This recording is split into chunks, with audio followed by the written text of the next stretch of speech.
Good afternoon, everyone. Welcome to our latest live video. I'm delighted to say that I'm here with Karen Amos today. Hi, everyone. Thanks, Karen. I'll ask Karen to introduce herself in a second, but today we're just going to discuss all about developing and supporting teams for businesses to do so, to get the best out of the people within their business, really, and help move everything forward. Now, today we are on various different social media channels. On Facebook, we're on both the Northern Affinity and on BrightBird as well. So we're on two different platforms there. We're on LinkedIn, and we're on YouTube as well. So anybody who's had any questions or I've got anything they want to add to the discussion, please, feel free to do so as we go on.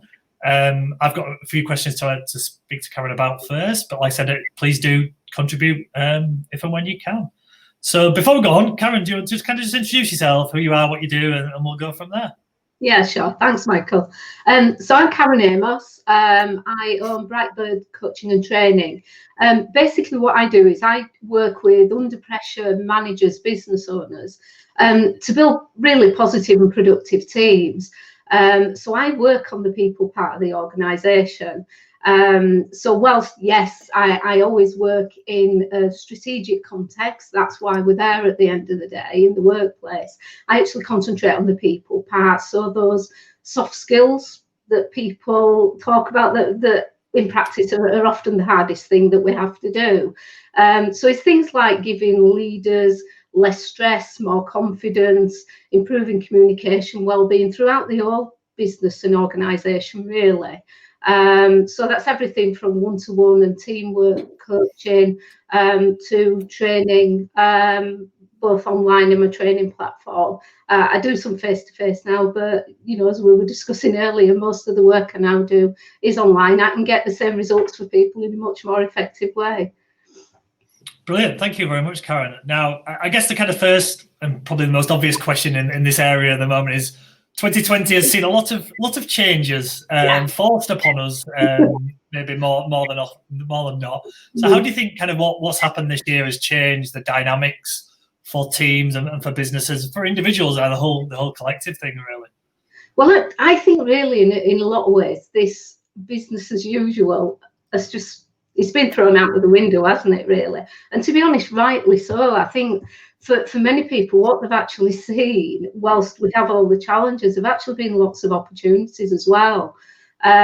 So with no choice, really, but to do things in a different way. So whether that's things like this, because I know in the past, this would have been an introduction to the Northern Affinity officers to the HQ. We'd have been sat perhaps across the table from each other. But, the reach we can now have to support people. But obviously the challenges are there was a significant change needed, as sure that people watching this will have experienced themselves in how they actually do business. But the impact and the differing impact that's had on both themselves as business owners, managers, and the people that they're supporting, really. And I think as time's gone on, there's been a real diversity of reaction to this, hasn't there? Some people have really embraced the change. Other people, I think, are still reeling to some extent. Oh, absolutely, yeah. I think everyone's kind of been going at their own pace, and it's obviously it's been going on for 8 or 9 months now. But probably maybe a good place to start with all this, and I hope it's a relatively obvious question, but why is it important for people to develop the teams, the individuals, the businesses? Why does it matter? Yeah, no, and I think that's a fair comment, really, and I think it's something that people it becomes a side thought rather than the first thought that people should be happening. But if you think about it, for most organisations and businesses, the people part of their business, their staff, their managers, are actually the biggest investment they make financially in that business. It's certainly the biggest investment they make, usually time-wise. But then we expect things just to run and be okay. And I think in a lot of ways, we prior to the challenges that this year have brought, we're still operating in a post-war mentality, really, in lots of ways. Not everywhere, but but I think lots of places have done. So, you know, there's a time really to consciously look at that rather than just ticking on and, like I said, doing this business as usual, really. No, absolutely. And do you think it's kind of that changing mindset really about, you know, developing the people in the business?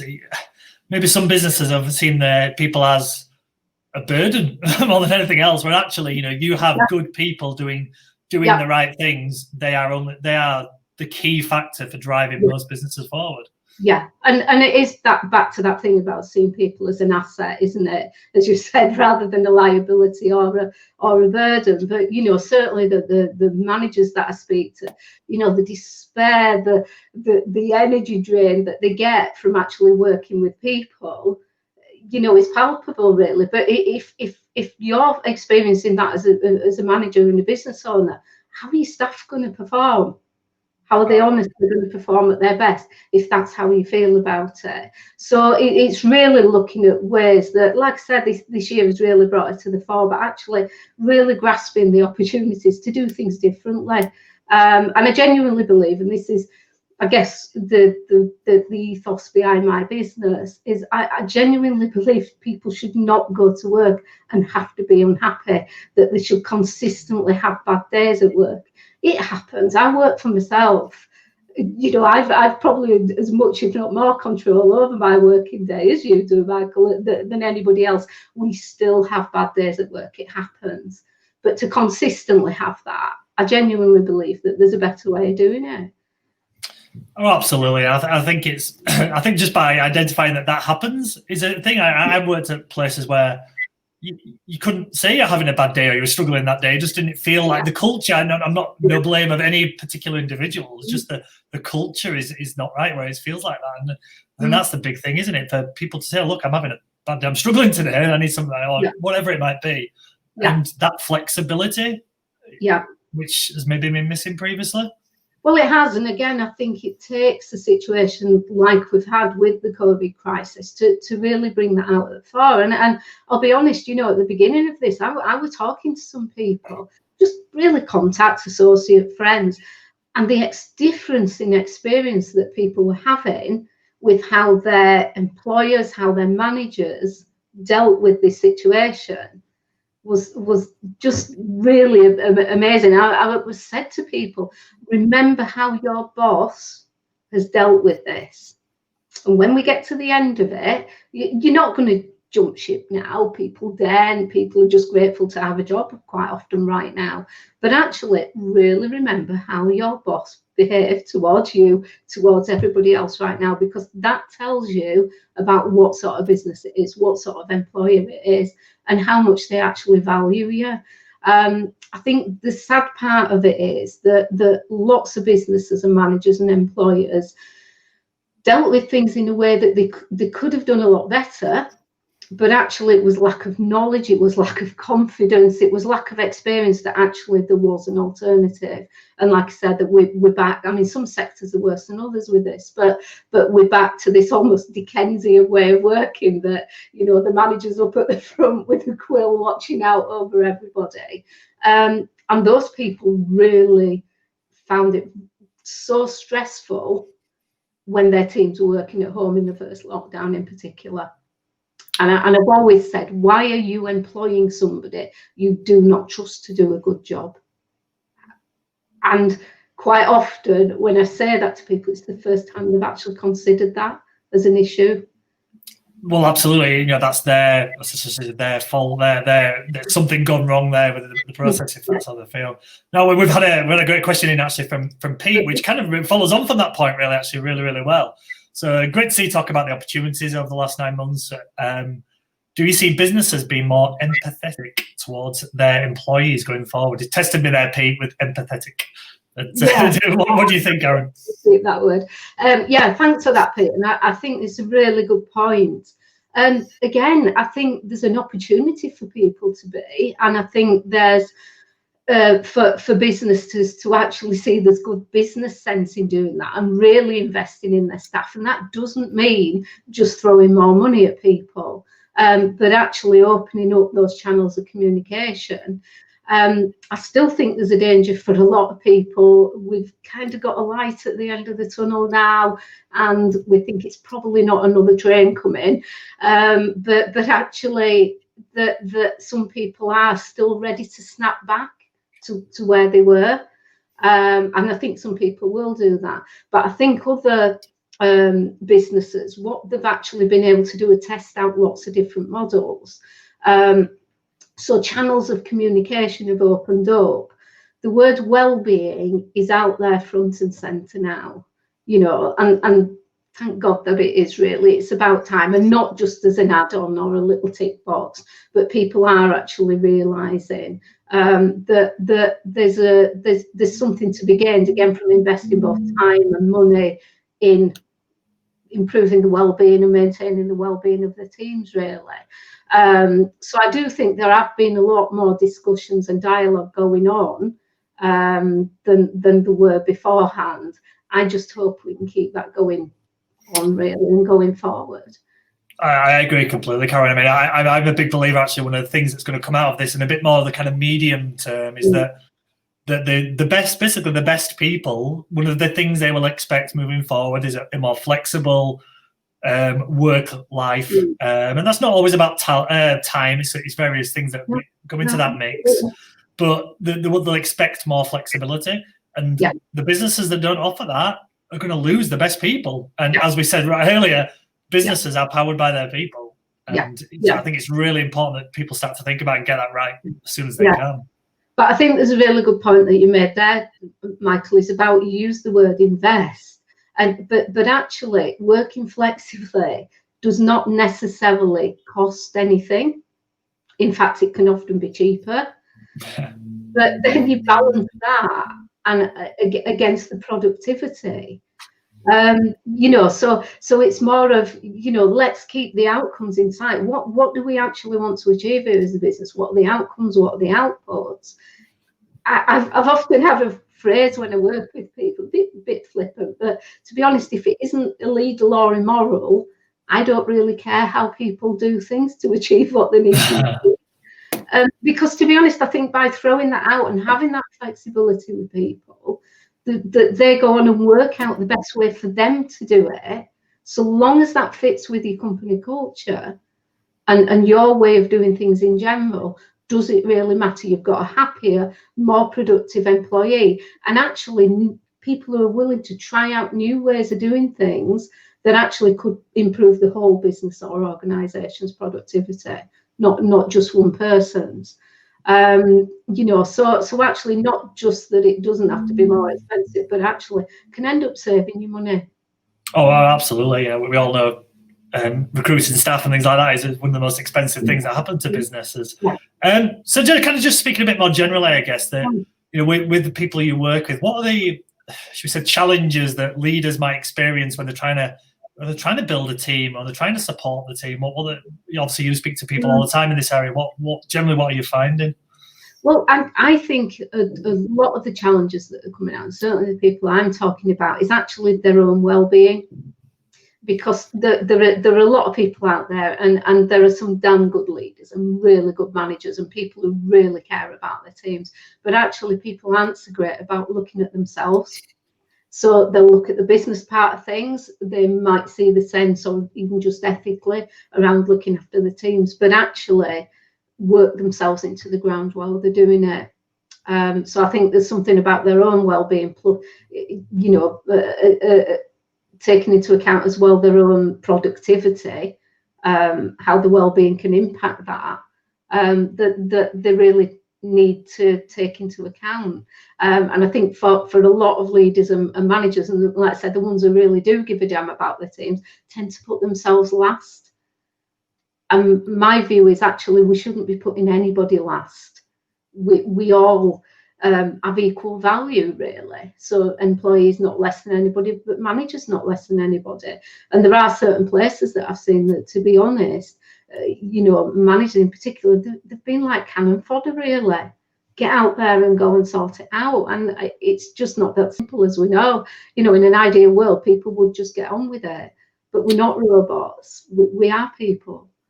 Oh, absolutely. I think it's like most things in life, let's face it, it's about balance then, isn't it? So, you've got people who are trying to make the best for their team, but like I said, forgetting about themselves. And actually, in the long run, that won't be the best for their team. You maybe got other people who are not trying to do the best for the team and are looking after themselves. And it's finding that balance somewhere between, which is not easy. We all know that, and we all try in all the different areas of his life. But at least trying to find that balance is a start. Yeah. But it's trying to do the right thing, and I think people have struggled with knowing what that is. And I think, to me, this is about why I really look at people just trying to open out those communication channels. Just talk to each other, just ask the question. But people get very fearful about getting it wrong, about getting some kickback from something. And as a result, they don't do it, they hang back. And in an ideal world for me, I'd just be throwing it out there. People who know me, I just say things, but I say it with good heart. I say it with good intentions. And I think we just need more of that, really. And I think because people are fearful of that, leaders in particular, have tiptoed around trying to do the right thing, where actually, rather than just thinking that the book stops with them, which it does, but actually we can open that up and benefit from having that much wider conversation with our teams and the rest of our employees. Oh, absolutely. And I guess you kind of partially answered the next question was around the kind of the issues that teams experience in terms of being able to, so obviously you talked about the leaders, but you mentioned communication, essentially what you talked about there. What other kind of problems do you tend to find that teams have getting the result that they want to get?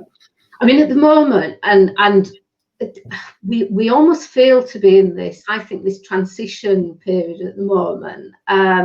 As we said, everybody was dumped into lockdown. People didn't know what to do. We've had all the headless chicken part of it.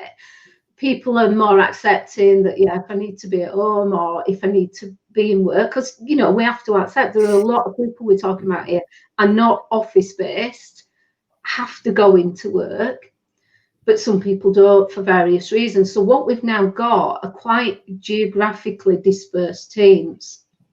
So that flexibility is great, but the kind of things that people are coming back to me talking about is how do we now make sure that we monitor and get the best out of the working from home productivity part of it, when actually a large amount of the staff are in the office too. So for things like me, if I'm doing online training or we're doing Zoom calls, how do you manage that when you've got some staff in the office and some staff at home? Things like that. The other thing is that, and this was something that I posted about last week, really interested in where this is taking us, but those water cooler conversations we would have had, or just that passing in the corridor, walking over to somebody's desk, can I just run this by you? Is it me? And all those kind of conversations now have a gap between them with a barrier that is either physical space or time or whatever. So it's really, how do we not lose the benefits of that? So there was an impact on that on productivity, that people would be more likely to just have a chat between each other, and perhaps it wasn't always productive. But actually, there's something in problem solving here that we need to address that. So things that I've been talking to people about are things like team huddles. And you can do that online in the office or a mixture of both. Or if we look at agile working in its broadest sense, really, not being too sort of perfectionist about what we mean with agile working, but just looking at, well, actually, what do we want to achieve? Who are the best people to do it? They go off and sort that, and they can just work between themselves and come back and touch base with other people. I think that's what we need to be looking at a lot more. But again, that's quite a big mind shift. That could have gone horribly wrong. That's quite a big mindset shift.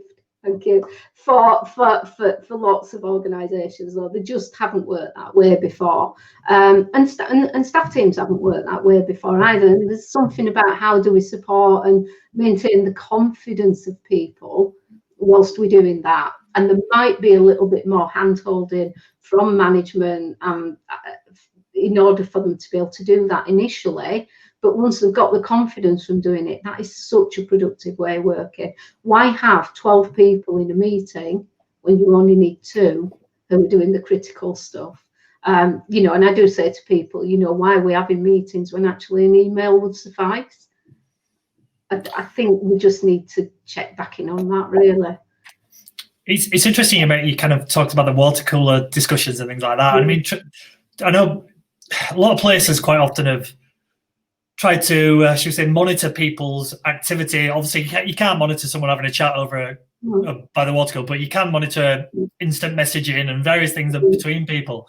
But if people are online or based remotely, surely it would be a good thing for businesses to give them their platform to have those moments. You know, there's so many platforms out there that can do this through. Yeah, absolutely. Maybe a big change in culture is actually, to an extent, encourage those conversations social rather than discourage them. Yeah, absolutely. And to be honest, there's 1 or 2 people that I've spoken to who actually are using platforms like Teams, for example, really effectively. So it's not just a case of, oh, how can we have a video call, but actually, how do we manage that interaction? So I've got a client query come in, I'm not really sure. What I'd normally do is turn to the person in the desk next to me, but actually what I can do is just message them. And it might be a message that they reply to as a message, or actually they might then just pick up the phone. But it can be done. But again, I don't think that people are doing that naturally. It's almost that there feels to be people are feeling that geographical gap, really. And it's something about, again, I don't think people are doing it naturally. So as managers, you need to be talking to people about that and setting those out so people will consciously do that and say that's an expectation. And actually not seeing it as wasted time. And okay, that conversation might take 2 minutes to address as the issue you want to solve. And yeah, they might spend 5 minutes going, anyway, how are things? How are the kids? But that's back to the well-being stuff as well. People feel supported, they feel included, they feel part of it. They're going to stay around and they are going to be more productive for the rest of the working day. And we all need to switch off a little bit during the day. I mean, I don't know about you, Karen, but I'm certainly not capable of sitting there for 8 hours and working continuously. My brain can't cope with that. So I need time, whether it's 5 minutes here and there or bigger gaps. So having a relatively social conversation can be that break for people. Yeah, absolutely. And I think, again, there's a really good point there. And this is something else that's been coming out from both my clients and other contacts and associates, is around the pace that's significantly upped when we've moved online. And you know, I've worked this way online and been home based, because that was a deliberate, conscious choice when I set up my business. That's what I wanted to do. But actually, since everybody's been online, that people have said, I've got wall-to-wall Zoom meetings today, and actually lots of people complain as well that their eyesight is suffering because of it, because we're just not taking time away from the screen, really. So you're right, just we have to consciously build in downtime now. But that's fine, because as you say, the time that we're then on the job, we are really productive. If we've got staff who are nailing it and their outcomes are there at the end of the day, again, what does it really matter how they've been spending that day? They've done what they needed to do, what they normally would have been on a working day when they've met our expectations. Oh, absolutely. Now we've talked about kind of managers and leaders a few times, kind of as discussion. What you hear a lot about kind of such leadership styles or the ways of leading people. What is the right way, or is there a right way? Well, yeah, it's an interesting one, really, and you know, I've been a manager for a number of years, you know, before I set up my business. And it's an area that I've always been really interested in, but lots of the management and leadership models, they're post-war models. And I think that's really interesting. That I'm not saying they don't have any validity, but we work in such a different environment now. Again, we don't have a boss who goes into the office, who has subordinates, who he tells what to do. and they go away and do that, might grumble between themselves, but go off and do it, because if they don't, they get fired and they're out of the door because they don't have any protections. Or, you know, as we know, we live in such a different world now, and thank goodness for that, really. So I think whilst all those models are there and they do still have some validity to make sense of our world, they don't encapsulate the leader as a person. And what I encountered a lot with my clients were that I'd be doing executive one-to-one coaching, leadership coaching, and frequently they'd be saying to me, do you know, my kids wouldn't recognise me at home. I'm not like this at home, you know. Wow, mate, no wonder you're stressed. You're spending at least 8-10 hours a day, sometimes more, being a person that you don't even like. You know, people talked about going to work, putting on a suit of armour. And I felt like that in the past. I don't know if you have. I mean, most people that I speak to have been in a management position, have experienced that at some point. And I just think there's a different way, really. And from my point of view, I found authentic leadership as an approach. And that's something that I advocate now. And it's almost, to me, it underpins all the other management theories, because what it talks about is you as the leader, you as a person who is a leader. You're not putting on a persona, you're not playing a role, you're not saying, you know, we've got things like situational leadership, which is a brilliant leadership model of what leadership approach and style we take in certain situations, but you're still you at the bottom of you. So if you've got a staff team and one day you're being like this and quite authoritarian, the next day you're being very democratic, the next time that you're taking much more of a coaching style to people really don't know where they stand with you if they don't understand you as a leader. So what I tend to work with really is to try and help managers and leaders sort of take off that suit of armour. And it's scary, but to be able to put themselves out there. I wish I'd have known about this 20 odd years ago. It's a really interesting idea, because again, the word I keep thinking of when you were talking then is trust. Yeah. And I think if you're trying to be something you are not, yeah, whether they'll know either consciously or subconsciously, people there'll be something going around their mind. Something just doesn't feel right. Yeah. And I relate it back to kind of working in sales a lot. That this idea of you have to be a certain person to work in sales, and I've seen it loads of people do it. They're two completely different people in work and out. Yeah. And that in people have a mistrust for salespeople anyway. So if you're like that, it makes it worse.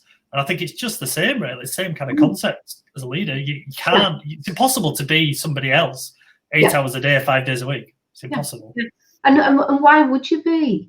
You know, because are we actually saying the person that you are is either not good enough or too vulnerable?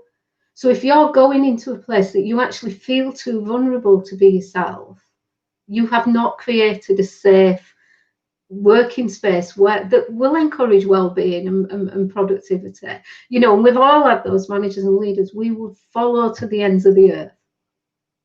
And thinking about what is it about them. And quite often it is what you've said, that you trust them, you know what they stand for, you know what to expect from them. And it's not that you know, it's almost like with your school teachers, isn't it, when you think back to school, and they're not necessarily the school teachers or the managers who were the easiest going about things. It would be pretty tough about things, but you knew where you stood with them. You knew what was expected of you, and you knew actually if the going got tough, they got you back. That they were there for you, and they would look out for you, and they cared enough about you, really. And I genuinely don't believe that is a fluffy bunny approach. And I say this to lots of people I work with. You know, it's actually the opposite of fluffy bunny. It's actually the hardest thing you will ever do as a manager and a leader, is put yourself out there. That you've made a mistake or made the wrong call, hold your hand up and say, yeah, sorry, I got that wrong. What are we going to do about this now? What do you think we should do about it? And you're actually doing not I, but we there, and taking that risk and perhaps taking collective decisions to put forward a way of working that you might not naturally choose to do. Yeah, I think that's a brilliant place to finish, actually, Karen. I think that's a fantastic point. Just before, obviously, if anyone wants to find out a bit more about who you are, what you do, what's kind of the best places to check you out? Yeah, thanks, Michael. So I have a website, which is www.bright-bird.co.uk. I also regularly post on LinkedIn. That's either as Karen Amos or with my company page as BrightBird, and on Facebook and Twitter. So lots of hints and tips around coaching, leadership, well-being at work. Yeah, real broad. So give me a follow, get in touch.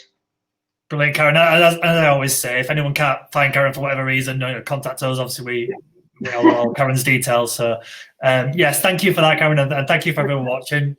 Some really, really helpful and useful information there, Karen. Thank you. That's great. Thanks, Michael.